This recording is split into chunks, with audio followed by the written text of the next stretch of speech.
Hey everyone, welcome back to Tale Overview. Today we're diving into a chilling and emotional horror film that blends suspense with supernatural mystery. This is the story of The Black Phone, 2021. Finney Blake is a shy 13-year-old boy living in a small suburban town in the 1970s. He's constantly bullied at school and lives with his younger sister Gwen and an abusive alcoholic father. In this town, kids have been mysteriously disappearing, all kidnapped by a masked serial killer known as the Grabber. One day, Finney becomes the next victim and is taken to a soundproof basement. There's nothing in the room, except for an old black rotary phone. And suddenly, it starts ringing. To Finney's shock, the phone connects him to the voices of the Grabber's previous victims, the dead children who couldn't escape. Each ghost offers Finney advice, warnings, and clues from their own failed attempts to survive. Meanwhile, his sister Gwen begins having disturbing visions in her dreams that might help locate her brother. Despite her father's disbelief, Gwen holds on to hope and pushes through to find the truth. Armed with the knowledge from the ghostly calls and driven by determination, Finney begins to fight back. He uses everything he's learned to set a trap for the Grabber, and when the time comes, he doesn't hesitate. Finney kills his captor and walks out of the basement alive, no longer just a scared boy, but a survivor. The Black Phone isn't just about horror. It's about courage, survival, and the unseen strength we all carry inside us. Finney's journey shows that even in the darkest places, hope can still ring through. If you enjoyed this breakdown, make sure to like, subscribe, and share it with fellow movie lovers. What did you think about The Black Phone?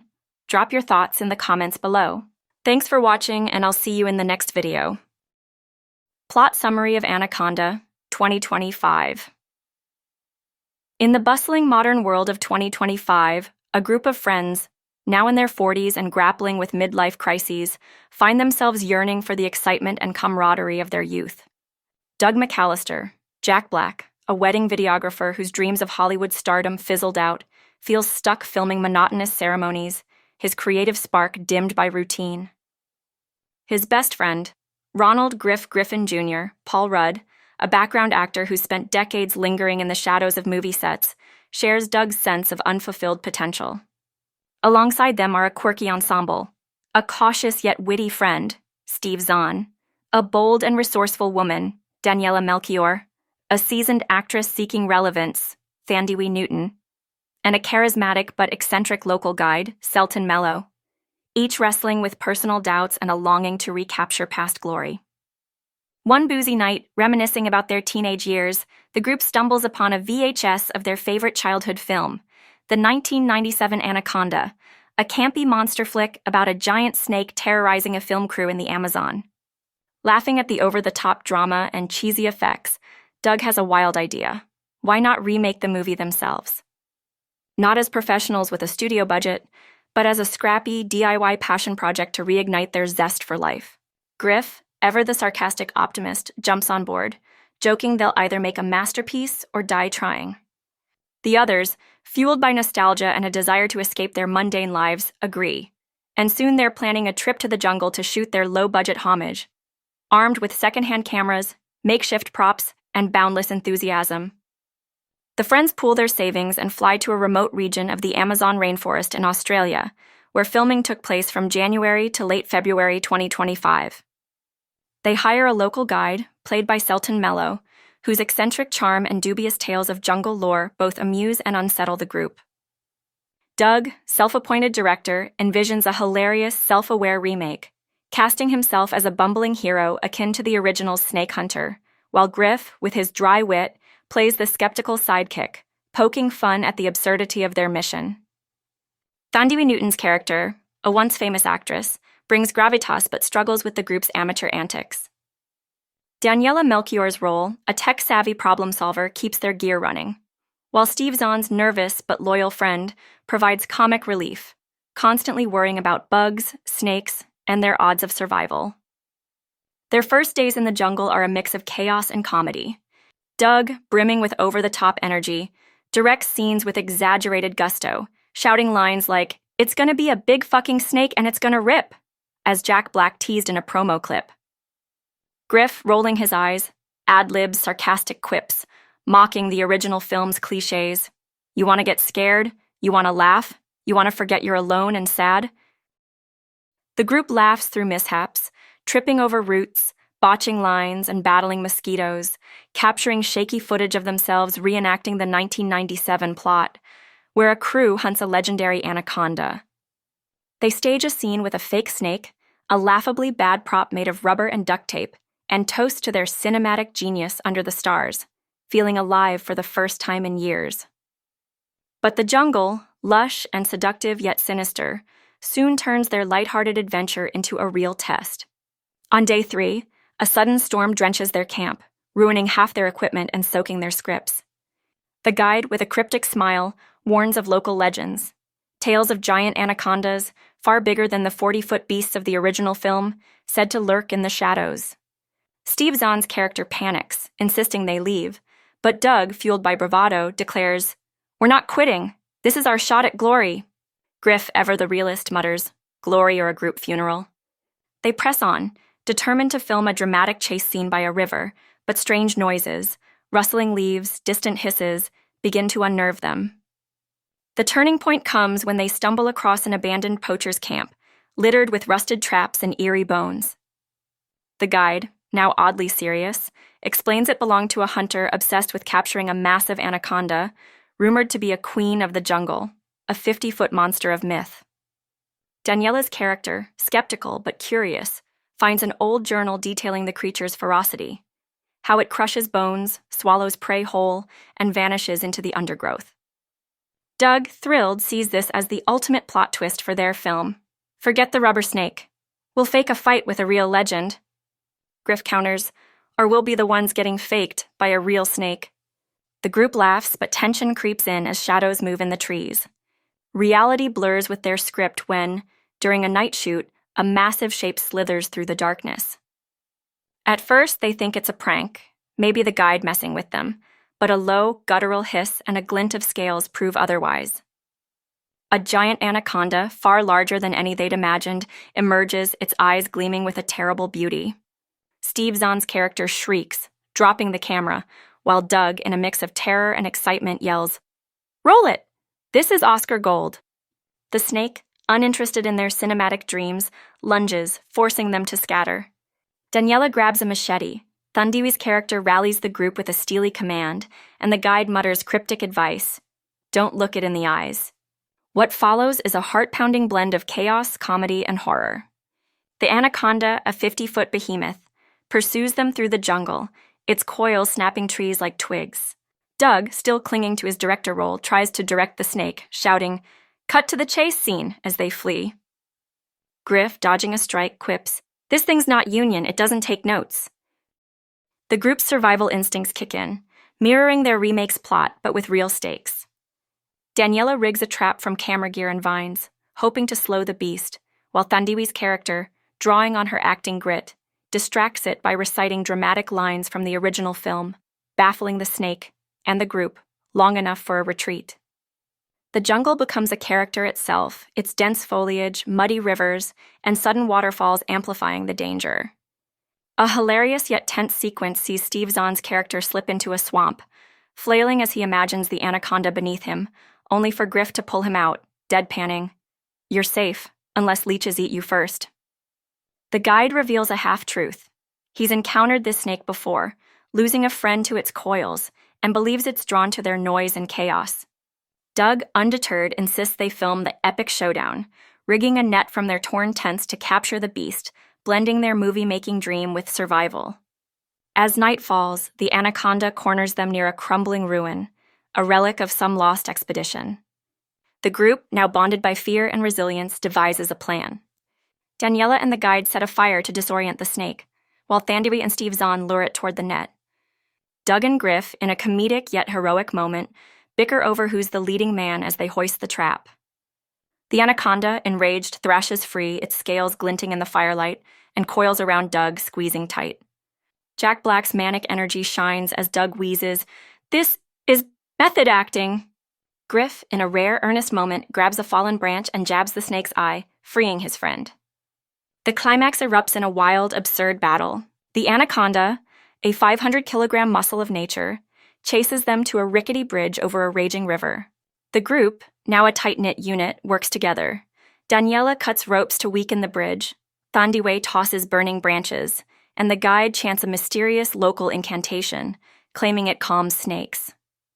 Doug, inspired, yells, "It'll give you a big hug," echoing promo hype as he and Griff bait the beast onto the bridge. With a final push, the structure collapses, sending the anaconda plunging into the rapids below, its massive form vanishing in a splash. Exhausted, the friends collapse, laughing and gasping, with Griff quipping, "We got the shot, and our lives."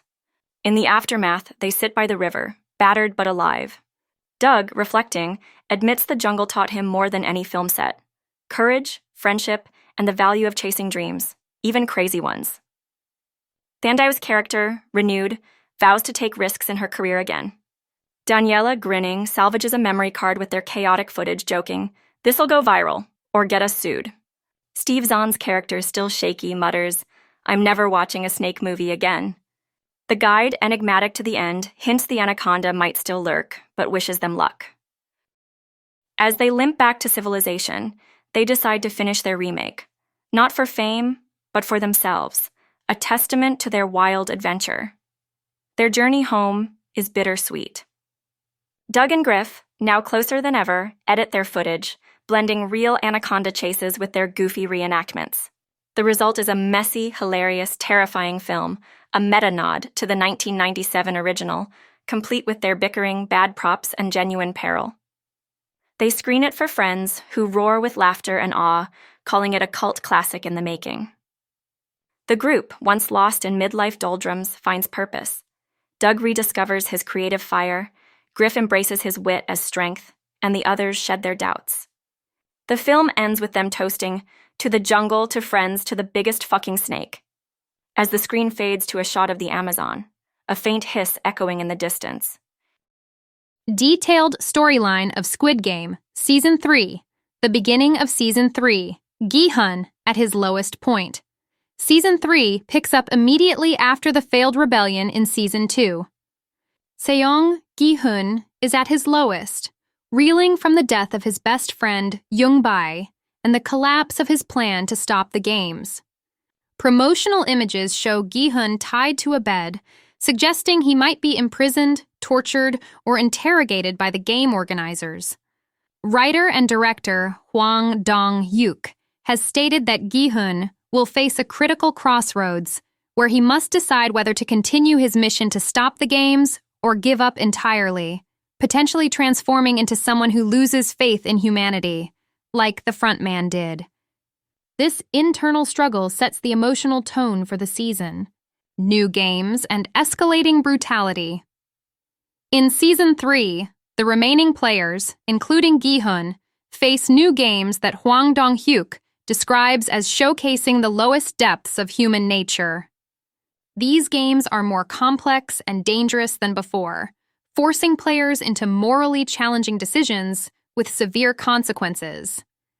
The Season 2 post-credits scene teased the introduction of Cheol-soo, the counterpart to Young-hee, indicating a new game involving both dolls. Fans speculate this could be a Jack and Jill-style game, a traditional game where players race up a hill, but since all previous games are based on childhood activities, it's likely to be a similarly nostalgic yet deadly challenge.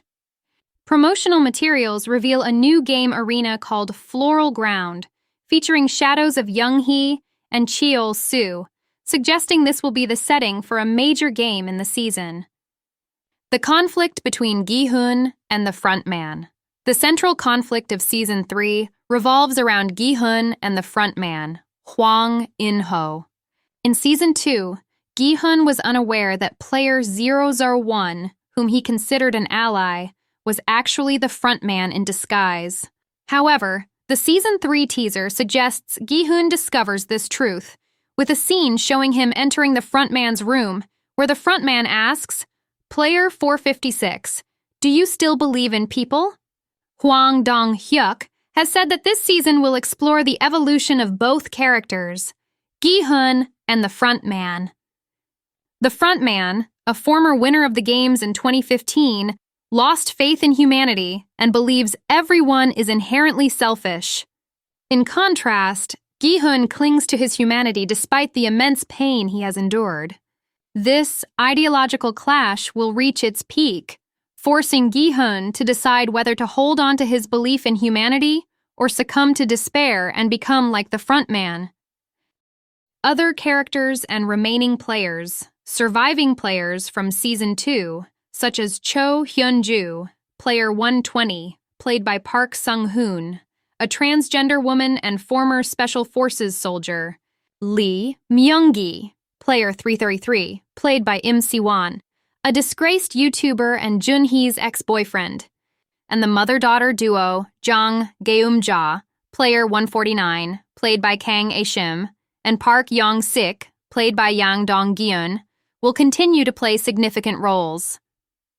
A promotional image shows these players staring at a body in a coffin, something players are typically not allowed to see.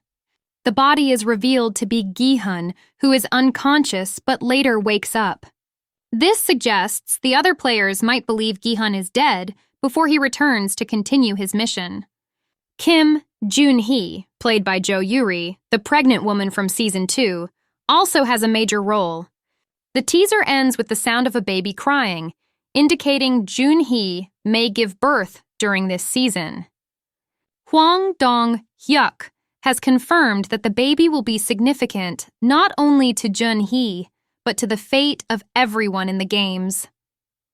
The baby could become a pivotal factor in Gi-hun's decisions or serve as a symbol of humanity in the midst of the game's brutality. The outside storyline, Jun-ho and the traitor. Outside the games, Hwang Jun-ho continues his mission to locate the island and stop the games, hoping to save Gi-hun. However, he remains unaware of a traitor within his team. Sources suggest this traitor might be Captain Park, played by Oh Dal-soo, Jun-ho's superior in the police force. This betrayal adds complexity to the storyline, as Jun-ho may have to confront the disloyalty of someone he trusts deeply. Additionally, the VIPs, wealthy spectators who enjoy betting on the players' lives, return in Season 3. Hwang Dong-hyuk has teased, they're coming, and their helicopters are already flying above the island. The return of the VIPs heightens the tension and further exposes the corruption behind the games. The conclusion of the series. Season 3 is the final season, bringing Sung Gi-hun's journey to a close. Hwang Dong-hyuk has expressed his desire to conclude the series by answering all major questions, particularly regarding Gi-hun's fate and the future of the games. He aims to show how people can preserve their humanity even in the fiercest of competitions. While specific details about the ending are unavailable, it's likely that Gi-hun will face the frontman in a final, decisive confrontation. The key question is whether Gi-hun will succeed in stopping the games, and if so, at what cost? The return of the VIPs and the revelation of the traitor in Jun-ho's team will add layers to the resolution, making for a dramatic and thought-provoking conclusion. Godzilla x Kong, Supernova, a detailed story, prologue, echoes from the deep, in the wake of Godzilla x Kong, The New Empire, 2024, the world is still reeling from the near-catastrophic emergence of Scar King and Shimo from the Hollow Earth. Monarch, the secretive organization tasked with monitoring Titans, has established outposts across the globe and deep within the Hollow Earth to prevent another such threat. But in Sedona, Arizona, a faint, rhythmic signal pulses through Monarch's sensors, a distress call laced with an ancient, primal energy. The signal's origin lies deep within the Hollow Earth, in a region untouched by human exploration, where the boundaries between Earth's core and its surface blur. Dr. Eileen Andrews, Caitlin Dever, a brilliant Monarch scientist, recognizes the signal's similarity to the Iwi tribe's telepathic communications, hinting at a new, unseen force awakening. Meanwhile, Kong, now the alpha of his kind in the Hollow Earth, senses a disturbance in his domain, and Godzilla, resting in the Colosseum after subduing Titans worldwide, stirs uneasily, his spines glowing faintly in the Roman twilight. Act 1. The Call to Adventure. The story begins in 2027, 3 years after the events of the new empire. Kong has established a fragile peace among the great apes in the Hollow Earth, ruling over a subterranean jungle teeming with life. However, strange seismic activity disrupts his territory, causing massive crystal formations to erupt from the ground, radiating an eerie, pulsating light. These crystals, dubbed supernova shards by Monarch, emit energy that interferes with Titan biology, driving lesser creatures into a frenzy.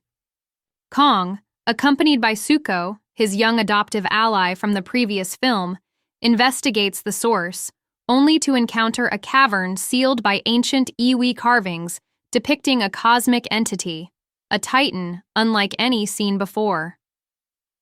On the surface, Dr. Andrews assembles a team to investigate the Sedona signal. She is joined by Trapper, Dan Stevens, the charismatic Titan veterinarian who proved instrumental in uniting Godzilla and Kong against Scar King. New team members include Jack O'Connell, a rugged exobiologist with a knack for decoding alien ecosystems, Ellen, Alicia Debnam Carey, a Monarch operative skilled in deep Earth navigation, and Dr. Marcus Reed, Sam Neill, a veteran cryptozoologist who once studied Godzilla's origins in the Pacific. The team is rounded out by General Harris, Matthew Modine, a skeptical military liaison, and Nathan, Delroy Lindo, a former Monarch engineer haunted by past Titan encounters. Their mission: venture into the uncharted abyss zone of the Hollow Earth, where the signal originates, and neutralize any threat before it reaches the surface. As the team descends, they discover a hidden Iwi temple, its walls inscribed with prophecies of a supernova, a celestial Titan that once shaped the Earth's core and could unmake it. The Iwi queen, Fala Chen, from the New Empire, reveals that the supernova shards are fragments of this Titan's essence, scattered eons ago when Godzilla's ancestors sealed it away to prevent global annihilation. The distress signal is both a warning and a lure, as the supernova begins to awaken, drawn to the surface by humanity's reckless energy consumption. Act 2. The Rising Threat. In the Hollow Earth, Kong and Zuko uncover a massive glowing crater where the supernova shards converge, forming a pulsating core. As Kong approaches, the shards unleash a shockwave, revealing glimpses of a colossal, radiant entity, part organic, part crystalline, with tendrils of light that manipulate gravity and time. This is the supernova, a Titan of cosmic origin that feeds on Earth's geothermal energy. Its awakening destabilizes the Hollow Earth, causing portals to the surface to flicker open, unleashing chaotic energy storms across the globe. Godzilla, sensing the disturbance, abandons his rest and begins a rampage toward the nearest portal in the Pacific, his atomic breath carving a path through the ocean. Monarch scrambles to track him, fearing a repeat of past Titan conflicts. Meanwhile, the human team navigates the Abyss Zone, encountering hostile creatures mutated by the supernova shards, giant, crystalline scorpions, and pterodactyl-like beasts with glowing wings. Jack's analysis reveals the shards are amplifying the Titan's aggression, suggesting the supernova is manipulating them as a defense mechanism.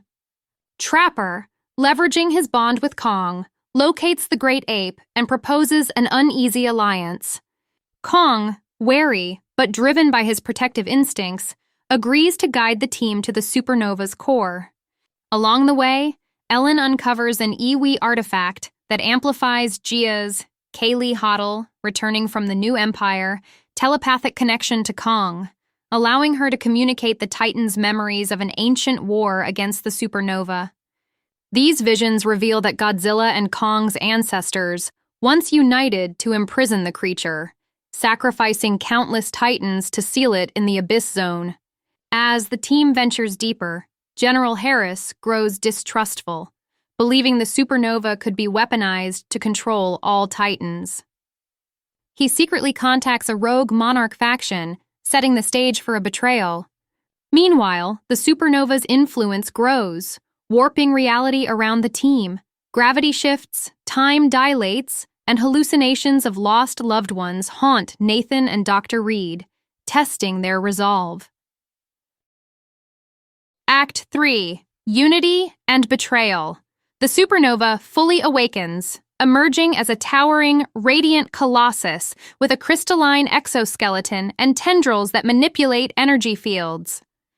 Its presence causes catastrophic storms on the surface, with portals opening in cities like Tokyo, London, and New York, unleashing hollow Earth creatures. Godzilla arrives through a Pacific portal, engaging the supernova in a brutal clash that levels an island chain. Kong, aided by Zuko and the human team, joins the fight, but the supernova's ability to disrupt gravity renders their attacks ineffective. Doctor. Andrews and Jack discover that the Iwi artifact can counteract the supernova shard's energy, potentially weakening the Titan. However, General Harris betrays the team, seizing the artifact to deliver it to his rogue faction, who aim to harness the supernova's power. Nathan, confronting his past fears, sacrifices himself to stop Harris, destroying the artifact in a desperate act that destabilizes the supernova's core but traps the team in a collapsing cavern. Kong and Godzilla, now fighting side by side, exploit the supernova's weakened state. Kong uses his axe, charged with shard energy, to sever the Titan's tendrils, while Godzilla unleashes a supercharged atomic breath, amplified by the hollow Earth's geothermal currents. The battle culminates in a spectacular showdown in the Abyss Zone, with the supernova's defeat causing the shards to implode, sealing the portals and restoring balance. Epilogue. A new dawn. With the supernova vanquished, Kong returns to his role as guardian of the hollow Earth, strengthened by his bond with Zuko and the surviving apes. Godzilla, exhausted but triumphant, retreats to the ocean, his dominance reaffirmed. Dr. Andrews and the surviving team members, Jack, Ellen, Dr. Reed, and Gia, emerge on the surface, where the Iwi Queen entrusts them with protecting the hollow Earth secrets. A final scene hints at a new signal, faint but persistent, suggesting another ancient Titan lies dormant, setting the stage for future MonsterVerse adventures. Themes and tone. Godzilla x Kong. Supernova emphasizes unity in the face of existential threats, exploring the fragile alliance between Godzilla, Kong, and humanity. The film blends high-octane kaiju action with cosmic horror, introducing a Titan that challenges the physical and metaphysical boundaries of the MonsterVerse. The human drama, centered on Dr. Andrews' leadership and Nathan's redemption, adds emotional depth, while the visual spectacle, directed by Grant Sputore with a focus on otherworldly aesthetics, delivers breathtaking battles and surreal hollow Earth landscapes. Predator, Killer of Killers, A Story of Three, Hunts, the animated anthology.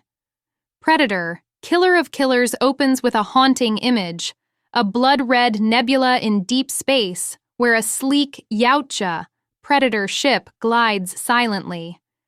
A guttural voiceover in the Yautja language, subtitled in English, speaks of the Killer of Killers, a legendary predator who hunts the most dangerous prey across time and worlds, seeking worthy opponents to etch their names into Yautja lore. The ship's archives flicker to life, displaying holographic records of 3 hunts from Earth's past, each a testament to the predator's relentless pursuit of honor and bloodshed. The anthology unfolds as these tales, linked by the predator's quest for the ultimate trophy. Story 1, The Vikings' Reckoning, 9th century Scandinavia. The first tale begins in a frost-bitten Nordic forest, 873 AD. Einar, the Blood Axe, a towering Viking raider with scars crisscrossing his face, kneels beside a smoldering village. His clan has been slaughtered, not by rival Norsemen, but by an unseen force that left clawed footprints and bodies impaled on trees. Einar, voiced with gravelly intensity, swears vengeance to Odin, clutching a runestone etched with a wolf's head.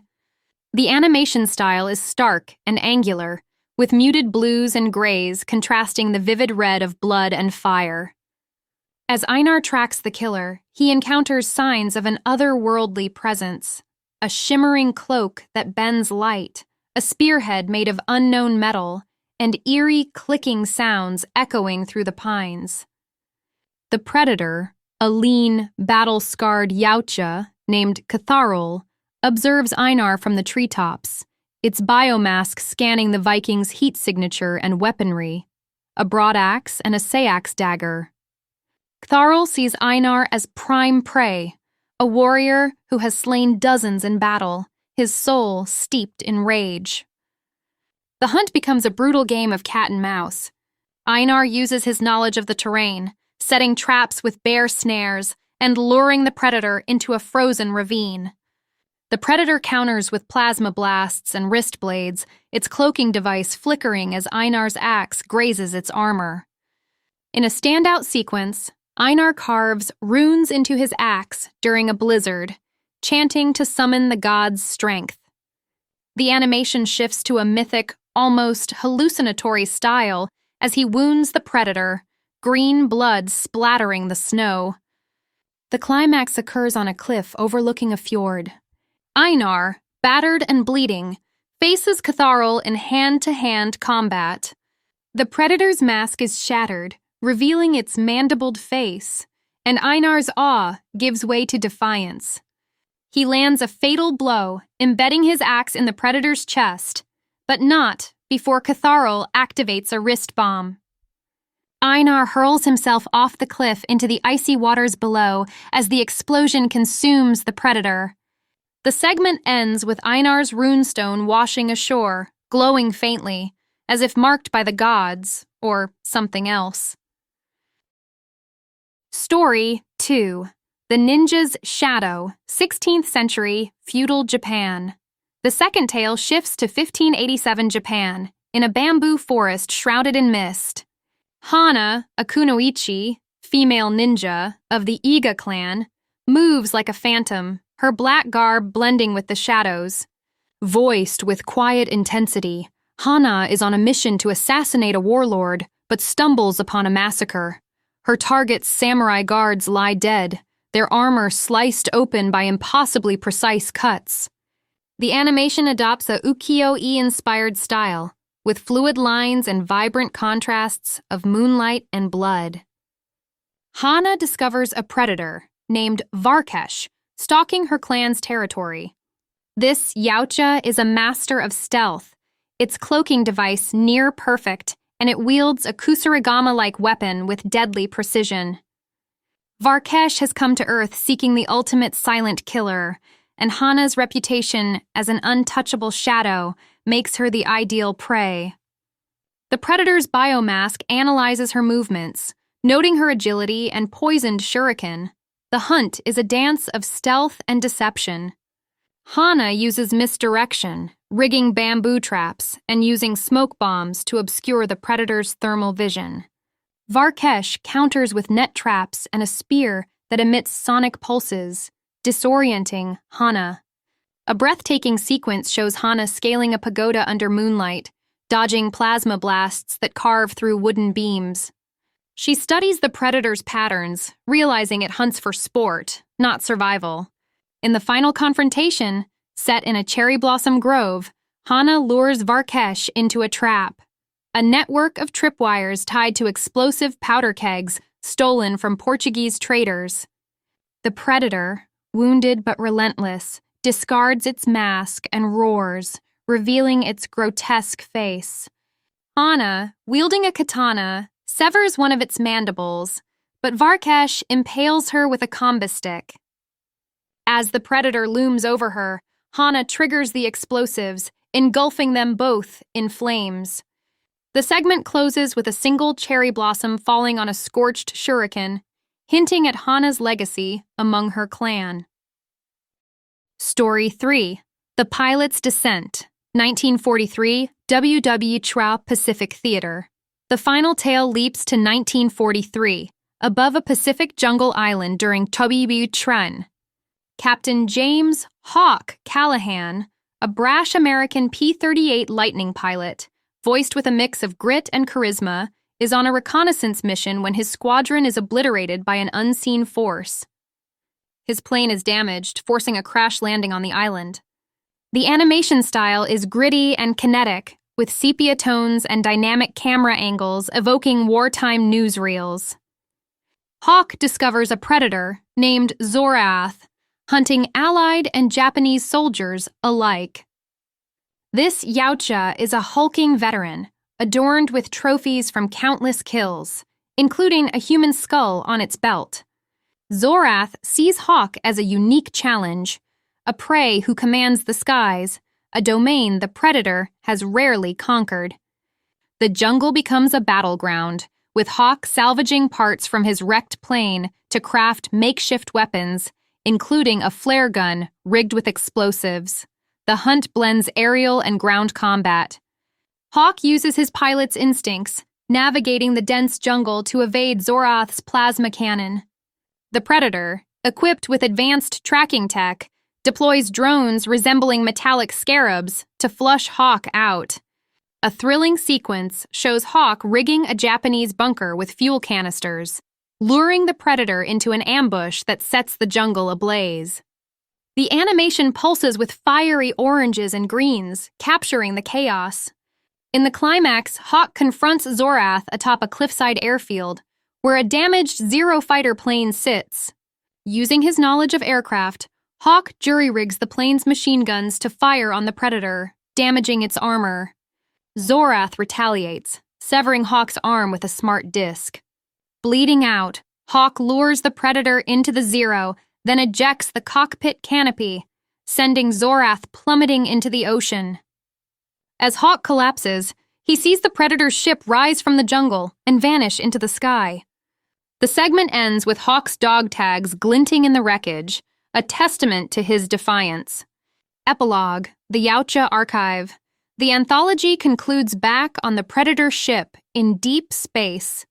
The holographic archives flicker, revealing that Ktharl, Varkesh, and Zorath were part of a single bloodline, each seeking the Killer of Killers title.